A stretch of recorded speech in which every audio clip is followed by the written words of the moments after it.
On va passer au super léger. Super Allez. léger. Pas grand-chose, mais par contre, une belle unification entre Josh Taylor et Oui, c'est vrai. José Ramirez. C'était en juin, ils ont réuni les quatre ceintures. Chacun des deux avait les deux ceintures. Le dernier qui avait fait ça dans cette catégorie, c'était Crawford. C'était il n'y a pas si longtemps que ça. Donc magnifique. Josh Taylor qui a même défendu ses ceintures juste au mois de novembre, octobre, quelque chose comme ça. C'était un beau combat, mais Josh Taylor, c'est un technicien hors pair, d'ailleurs qui a mis deux fois deux fois Ramirez au sol. Mais en tout cas, c'est un beau champion. C'est un beau champion. Mhm. Bon, on a eu quand même aussi Gervonta Davis qui a fait une petite montée chez les super légers. Ouais, Bon, c'est vrai. ils nous ont dit qu'il avait gagné une ceinture WBA, mais bon, c'est pas vraiment la ceinture de champion du monde. Mais bon, quand même, il a fait cette montée-là et donc il a fait un beau combat contre Mario Con- Barrios. Très beau combat, très beau combat. Ouais, ouais, donc c'est quand même c'est quand Barrios même à noter. qui s'est pas laissé faire, les combats et les rounds entre guillemets étaient assez serrés.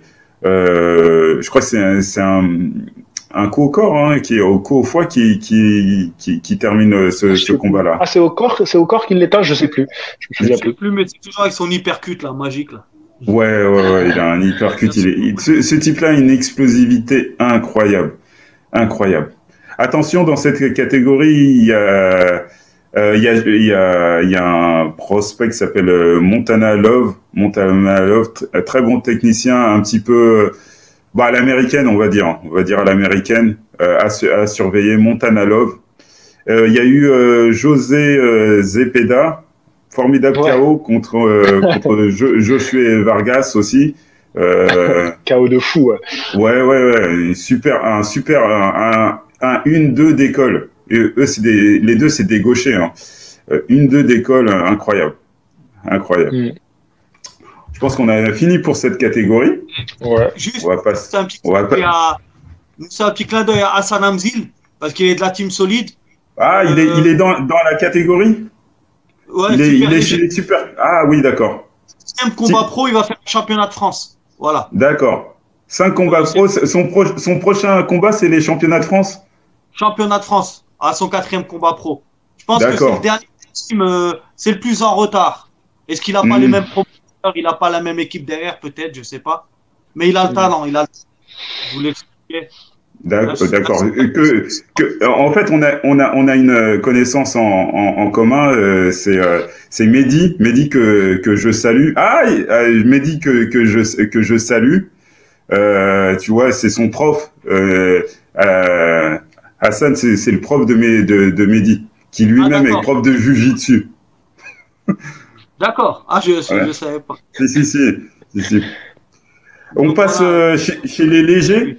On passe chez les légers, début d'année ça avait commencé fort avec Ryan Garcia qu'on n'a plus jamais revu contre Luke Campbell. Ouais. Et ben ouais, Garcia qui a eu un combat très difficile qui a été mis en difficulté à la troisième reprise. Même tombé, Il a mangé le sol, comme Putain, putain. dirait l'autre, mais qui est revenu. Il a eu une réaction de champion. Franchement, moi, c'est un personnage. Je loue ses qualités, pugilistiques. Tu sais, il est très rapide, il a un bon punch et tout ça. Après, la personnalité, bon, elle est ce qu'elle est. Bon, c'est les jeunes d'aujourd'hui, beaucoup dans les réseaux sociaux, tout ça. Bon, ça on peut pas lui enlever. Bon, c'est ça qui fait aussi sa popularité, et s'il ramène entre guillemets du monde à regarder la boxe aussi tant mieux. Mais après, il a eu, je pense, une dépression. Oui, oui. Voilà, C'est il a souffert de dépression. SAR System. Il a beaucoup appelé les gens sur les réseaux sociaux. Et à un moment, il y avait un combat, soi-disant, contre Pagayo, contre Ouais. Gervonta Davis. Après, il n'y a rien eu. Il y a rien eu. Voilà, bon. On passe ça. Il y a eu le retour. Là, il défie Kambosos, là. Maintenant, il défie Kambosos. Bah ouais, non. Tout le monde défie Kambosos. Tout le monde. C'est normal. Ouais, tout le monde. Alors, il faut vraiment pas qu'ils le prennent à la légère. Et Kambosos, oui, justement, hein, moi, personnellement, je le connaissais pas avant son combat. C'est un combat contre Lopez, Teofimo Lopez, qui avait les 3 ceintures et demie. Vas-y, je te dis, 3 ceintures et demie. Les 4. Oui, bon, voilà. Voilà. Pour moi, il était indisputé, il était incontesté. Il avait les 4. Une grosse surprise. Un combat que je pense Lopez a pris vraiment à la légère. Il le disait, pourtant il disait qu'il le prenait au sérieux, mais son attitude sur, oui, tout à fait. Son attitude sur le ring, moi, me fait penser qu'il l'a pris un petit peu à la légère, en envoyant tout dans la première reprise, en essayant absolument de descendre Kambosos à la première reprise. L'autre est resté calme, et juste, il a encaissé, et il l'a même fait tomber au bout de la première reprise.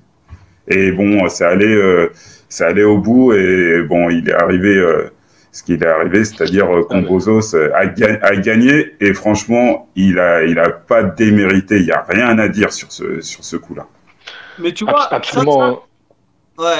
Pour moi, ça a été une KT où on voyait Lomachenko, c'était lui le boss.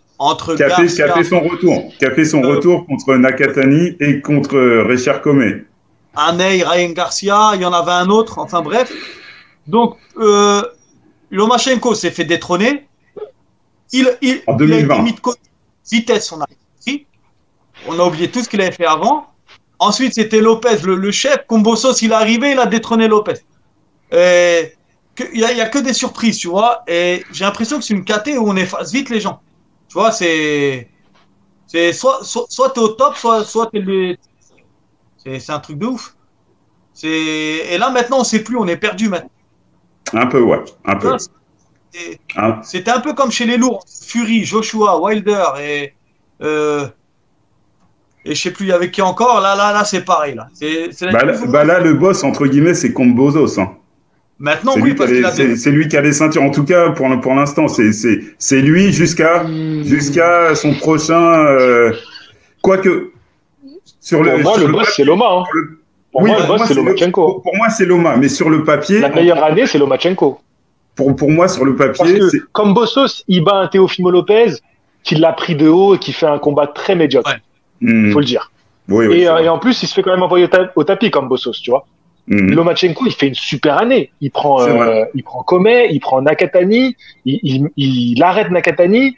Non, Loma, c'est une année extraordinaire. Il y a Devin Haney qui fait une belle année aussi. Très belle année. Ouais. En battant 2 boxeurs très très bons, Linares et Linares. Pour moi, le meilleur cette année, celui qui fait la plus belle année, c'est Lomachenko, clairement. Pour moi aussi. Mais Kambosos, on va pas se mentir, on l'a tous sous-estimé. Voilà, tout le monde l'a sous-estimé. Et voilà, à raison. Je veux dire, même Matchroom qui faisait la promotion de ce combat-là, si tu regardes la vidéo qu'ils ont faite d'avant-combat, tu sais, ils font des petites vidéos un peu dans les coulisses, tu vois que Lopez. Lopez, il est là il danse, il en a rien à foutre, il s'entraîne n'importe comment. Vraiment, tu vois, c'est pas sérieux du tout. Tout le monde a sous-estimé Kambosos. Le seul qui l'a pas sous-estimé, enfin, ceux qui croyaient un peu en lui, c'est ceux qui aimaient pas Lopez. Alors, on va être sincère, c'est ceux qui étaient anti-Lopez qui disaient, je suis à fond pour Kambosos. Ouais, tout à fait. Il y a un article qui est sorti juste avant le combat, c'est ça qui est beau, quand tu reprends l'histoire dans ces moments-là. Il dit, voyez, il dit qu'il va me battre KO au premier round, tout le monde le pense, mais vous verrez que moi, je peux aller au bout et gagner. Et quand tu vois ce qui s'est passé, c'est-à-dire que premier round, c'est lui qui envoie au tapis Lopez, et puis après, il gagne ce combat-là au point, donc c'est beau, tu vois. Non, ce qu'il a fait, c'est très beau, mais je sais pas si vous avez regardé un peu les combats qu'il avait fait avant, c'était quand même difficile à croire qu'il battrait Lopez. Après, il avait l'expérience d'un grand champion, parce qu'il a souvent côtoyé Pacquiao. Donc, c'est que cette expérience peut-être lui a servi pour justement outrepasser Lopez. Ouais, mais tu sais, Moussa, entre l'entraînement et le combat, il y a un monde, mais de ouf. Moi, j'ai vu des mecs, c'était des champions du monde à l'entraînement. C'était des tueurs. Les mecs, ils tapaient au sac, ils s'arrêtaient, des machines à taper. On allait courir, ils nous laissaient des chevaux. Ah, je te jure. Même des mules, j'ai envie de dire. Oh, ils avaient la puissance et la vitesse, tu vois, des tueurs. Ils faisaient la leçon avec le coach, putain, t'entendais, ça sonnait bien, un concert, le truc. Ta ta ta ta ta ta ta, tu vois. Je te jure, tu voyais, il arrivait au combat, tu le reconnaissais plus. C'était plus le même. La pression, sûrement, je sais pas ce qui fait que. Mais voilà, tu vois. Donc, Kambosos, ouais, même s'il a côtoyé Mani à l'entraînement, c'est pas pareil le combat. Parce qu'on en a vu. Moi, on a vu des gens, n'importe qui, il peut aller à l'INSEP, il met une tannée au champion de France en titre, tu vois. Mais à la fin, le champion de France en titre, on sait qui il est, mais lui, on sait pas toujours. Parce qu'il a boxé personne, c'était l'entraînement. Tu vois, arrivé en combat, il passe même pas les quarts de finale, tu vois. Là, je parle en amateur, tu vois. Mais en pro, c'est pareil. Entre l'entraînement et. C'est pour ça Kambosos, moi, honnêtement, je m'attendais pas à le voir là. Lopez, l'erreur qu'il a fait, parce qu'en étant champion, en ayant le niveau qu'il a, il devrait sous-estimer personne. Mais comme JC l'a dit tout à l'heure, les Américains, on a l'impression que les Américains, une fois arrivés au top, une fois champion, je sais pas, ils prennent la grosse tête ou je sais pas, c'est quoi l'histoire. Ils commencent à côtoyer les gens qu'il faut. Ouais, ils ont plein de choses qui viennent. Il y a Tank Davis aussi qui a eu un dernier combat contre Isaac Cruz, le Mexicain, qui lui a posé pas mal de problèmes, c'était la première fois qu'il rencontrait, je pense, la première fois qu'il rencontre un boxeur plus petit que lui, et ça a été entre guillemets, légèrement compliqué. C'est pas le truc de ouf. Je dirais pas ça. Ah ouais? Ouais, moi, je dirais pas qu'il lui a posé des problèmes, mais par contre, c'est la première fois qu'on a vu Davis qui craignait la puissance de son adversaire. Qui respectait la puissance de punch. Tu vois, j'ai pas trouvé que dans le combat, il lui a vraiment posé des problèmes. C'était un peu vas-y, qui va être le plus fort? On va s'envoyer à toi, à moi, on va voir qui va être le plus fort. Mais pour une fois, on a vu un Davis où c'était pas que lui qui avait l'ascendant physique sur l'adversaire. Et du coup, ça a rendu le combat super intéressant. Ouais, t'as vu Davis qui boxait plus. Il boxait plus, Davis. J'ai eu l'impression que Davis a été surpris par la résistance aussi du. Ouais, oui, bien sûr aussi. Ouais. Il en a pris, hein.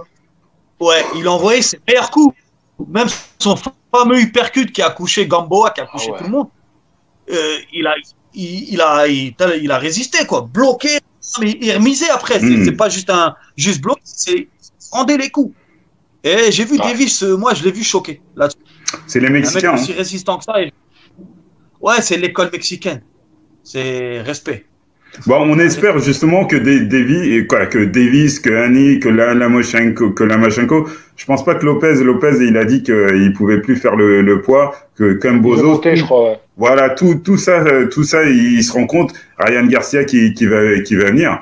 J'espère en tout cas qu'ils vont se rencontrer. Cette catégorie, il y a encore Linares, hein, et il y a encore les vieux champions et tout ça qui sont encore là. J'espère que ça va faire encore de gros combats. Cette catégorie, c'est Game of Thrones. C'est chacun. J'ai l'impression que chacun peut prendre, la ceinture. Bon, là, c'est Kambosos qui l'a. Là, en fait, maintenant, c'est la course à celui qui va avoir le combat contre Kambosos. C'est juste ça. Et c'est vrai que je lui donne, si c'est Hani ou Lamachenko ou bien Tank Davis, je pense que je leur donne les faveurs contre un Kambosos. Voilà. Ouais, je sais pas trop. C'est vrai que Kambosos, on n'entend pas trop de propositions pour lui. On sait pas trop où ça en est. Après, logiquement, vu que c'est Matchroom, il a combattu chez Matchroom et il y a Devin Haney, ça pourrait se faire. Moi, je vois quand même Devin Haney au-dessus aujourd'hui. Devin Haney, pour moi, il a fait une très belle année. Il a montré des très belles choses. Et je pense que c'est lui qui devrait s'emparer des ceintures. Loma contre Davis, on verra. Est-ce que Davis, il est prêt? Je pense que Loma, il prend tout le monde. Hein. Loma, il prend tout le monde. Ah ouais. Mais est-ce que les autres veulent le combat? Ça, c'est autre chose. Ouais. il y a quelques temps, en fait, ils étaient pas tous prêts. Mais là, bon, normalement, ils sont là, ils ont acquis de l'expérience. Donc, pourquoi pas. On passe au super moyen. Super moyen. Oh, super moyen. Alors, il y a Tim Valdez là qui est à ma gauche. Tim Valdez qui est à ma gauche. Super plume. Super plume. J'ai dit quoi moi? T'as dit super moyen. Ouais, n'importe quoi. Super plume, bien sûr. C'est les super plumes avec Oscar Valdez contre qui avait commencé par Oscar Valdez contre Miguel Berchel. Très beau combat. Moi, je me rappelle que je pense que j'avais eu une discussion avec toi et je te disais que Oscar Valdez, je le connaissais pas du tout. Et là, je l'ai justement découvert contre Michel Berchel, que je connaissais justement, mais Oscar, j'avais jamais eu l'occasion de le voir. Et il m'a fait forte impression sur ce combat-là. Et son KO est magnifique. Une série d'esquives après un crochet gauche avec un Berchel qui avait déjà été touché au début du combat, qui était revenu avec l'énergie du désespoir et vraiment très de beaux combats de Oscar Valdez. Ouais. Alors. Et cette KT, j'ai pas trop suivi, tu vois. Et il y a eu chaque course. Allô? Non, je disais, ah ouais, Nas, t'as pas vu même le KO là qu'il a mis, c'était un KO de l'année. Non, honnêtement, je l'ai survolé cette KT cette année. Quand je suis la boxe, mais là, en fait, j'ai plus ou moins mes têtes, tu vois. Alors qu'en U-box, je suis. Et là, super plus, j'ai aucune tête, tu vois. Honnêtement, je vais pas. D'accord. Bah moi, Oscar Valdez, c'est un de mes chouchous depuis longtemps. En fait, c'est un boxeur que je suis et que j'ai toujours soutenu. Et donc c'est vrai que là, j'étais sacrément content de voir aussi son évolution parce que il n'était pas aussi bon boxeur que ce qu'il a montré dans ce combat contre Berchelt. L'arrivée chez Reynoso, on a vu que ça lui avait vraiment passé un cap. Et ce KO qu'il met en reculant, c'est quand même assez rare de voir des boxeurs mettre des KO aussi puissants en étant sur la jambe arrière, tu vois, sur le reculoir et très impressionnant. Non, vraiment, c'est un des KO marquants de l'année. Après, on va pas oublier qu'Oscar Valdez, il s'est fait choper pour prise de produits amincissants, on va dire. Alors, il a été blanchi parce que disons que c'est bien tombé son histoire. C'était pas vraiment dans la période des contrôles, tout ça. Bon, bref, magouille et compagnie. Donc, il n'a pas été suspendu, mais Ring l'a retiré de ses classements. Il n'est plus dans le top 10 Ring. Ils l'ont viré. Ah ouais, d'accord. Ah ouais. Donc voilà. Okay. Et je rajouterais qu'il a eu un combat assez controversé contre Robson Conceição. Hein. Pour moi, Conceição, il gagne. Bah moi non, moi je suis pas d'accord. J'avais entendu les rumeurs comme quoi c'était un vol et tout. Je l'ai regardé avec justement les commentaires français et c'est vrai qu'ils étaient à fond pour Conceição et trouvaient ça assez scandaleux. Mais moi je suis pas d'accord. Je trouve que en tant que champion, Valdez ce qu'il fait, il se réajuste bien pendant le combat. Il est mis en difficulté, il y a rien à dire. C'est un combat très compliqué pour lui. Mais pour moi, il mérite pas de perdre sa ceinture sur ce combat-là. D'accord. Il y a eu Jamel Herring qui a combattu pour ça. Je crois qu'il était déjà détenteur de cette ceinture WBO contre Carl Frampton qu'il allait battre. Non, il a pris à Carl Frampton. Il était champion. C'était Carl Frampton qui était champion. D'accord. Donc, il l'a battu chez lui. Il l'a battu chez lui. Par KO. C'est quelqu'un, hein. Ou bien sûr, ça a été un multiple champion dans 2 catégories d'ailleurs. Et je crois que lui aussi, il a annoncé sa retraite. Hein. Il a annoncé sa retraite. Je crois bien. Carl Frampton, c'est sûr. Il a annoncé sa retraite et Jamel Herring qui a combattu juste après, en fait, un Shakur Stevenson qui était monté de catégorie lui aussi. Ouais. Je sais pas si c'était son premier combat dans cette catégorie super plume, mais en tout cas, il lui a ravi le titre à Jamel Herring avec une masterclass incroyable. Pourtant, Jamel Herring, c'est un très bon boxeur et il n'a pas vu le jour. Pas vu le jour. Alors, autant pour moi, c'est bien Jamel Herring qui avait la ceinture WBO quand il a combattu Carl Frampton. Donc, t'avais bien raison.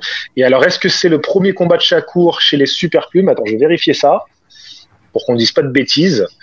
Et